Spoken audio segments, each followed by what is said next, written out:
in this leg. So it's not going to be trying to find an order block. Up here, about 50% of the price leg from this short-term high to down here. This is going to be real high probability. This is really high probability as well, but it requires a lot more analysis. This one here, when you know what it's reaching for, this is the easiest.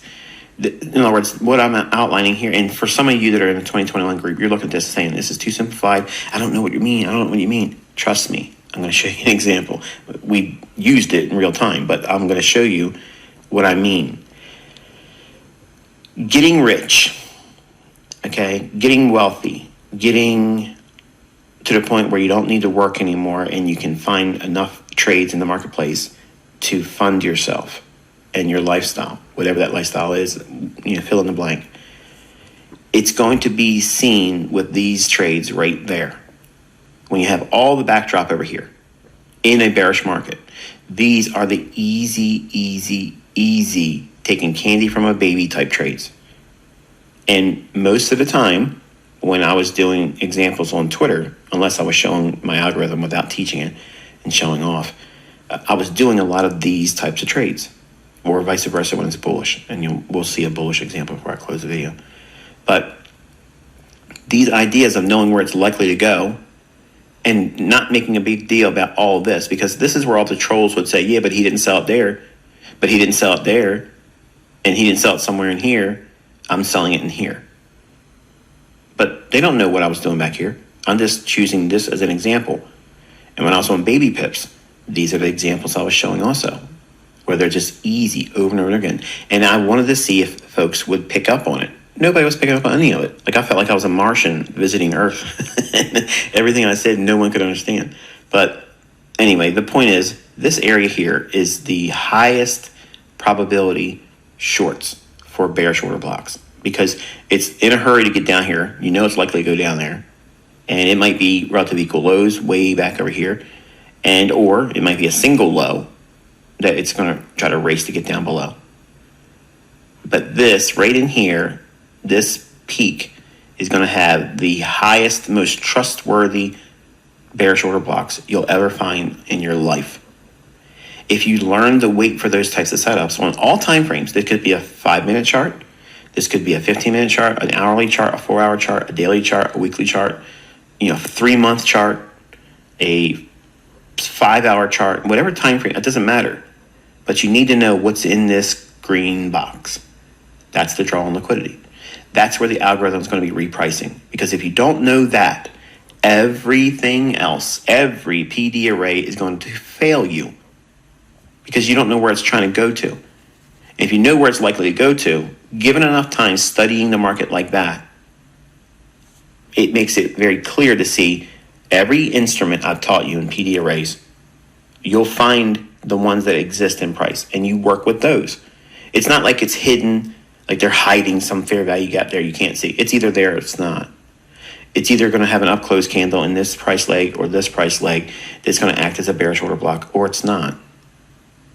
It's not hidden from you, is what I'm saying. And you're going to find that if you can just strip your trading down to the most obvious things, try not to make it seem so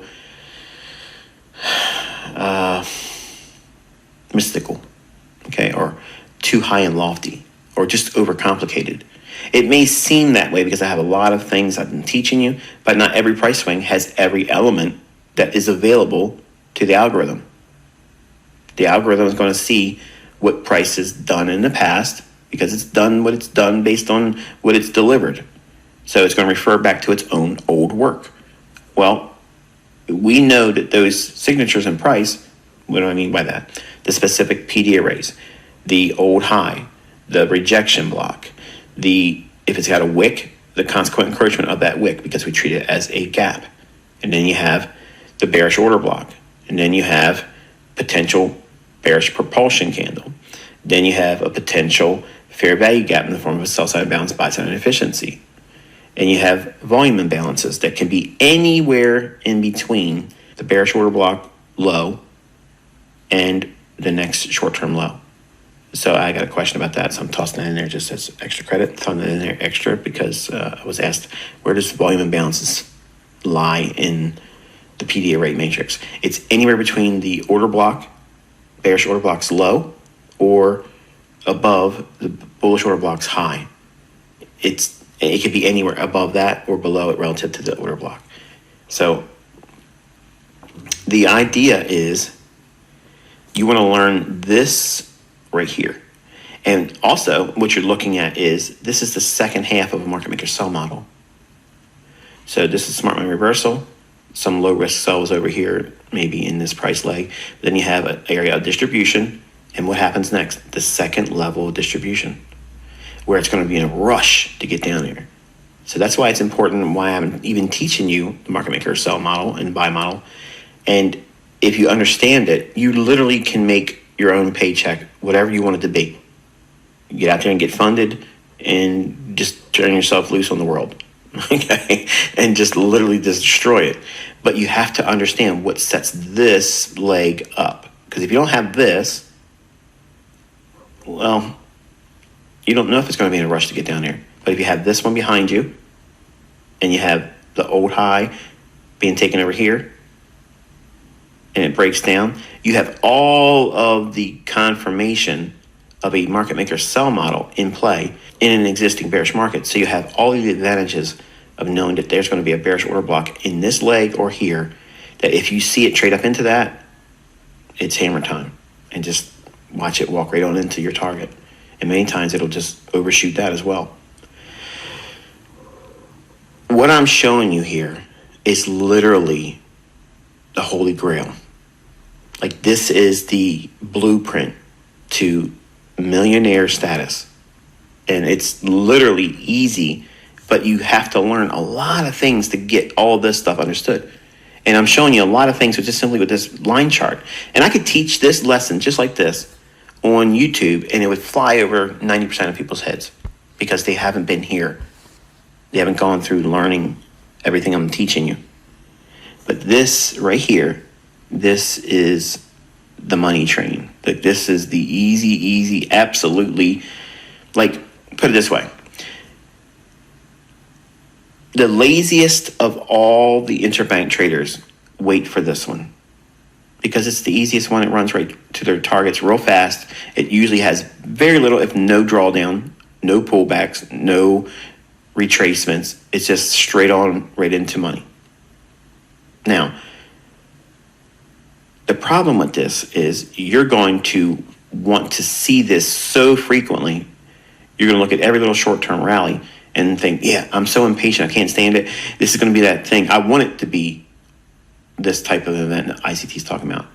But it may not really be there because you're too new. Your infancy as an analyst is going to cloud your mind, and your impatience as a trader and gambler is going to make you think you're seeing this. And then when it runs through your order block and hits your stop, you're going to assume that what I just taught you here is not true. But for those individuals that have gone through Charter 11, been here for years, this lesson in itself is gold. Like I'm telling you, this is the blueprint. This is the absolute easiest way to assure yourself that the bearish order blocks that you're going to trade into in here are going to be the very ones that you can trust. Everything I said, obviously, for the sake of brevity, can be reversed and placed in this diagram too. But the idea is we have a market that's underlyingly bullish, and we have a market that went low, lower, and then we traded higher. So we have a breaker. Once it hits this breaker and starts to trade higher, once that occurs, we don't need to see this high taken out. Once this starts to trade higher, we know that there is a strong potential for this to go up into a objective. And this is where we're looking for what? That draw on liquidity. Okay, now this is the buy side of the curve of a market maker buy model.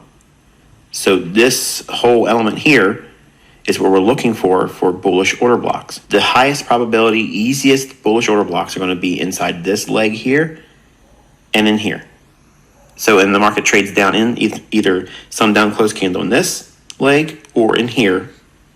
If it trades down into that, that will be a ideal bullish order block, and you can trust it because it's going to be in a rush to get up into your target level. So with that in mind, let's take a look at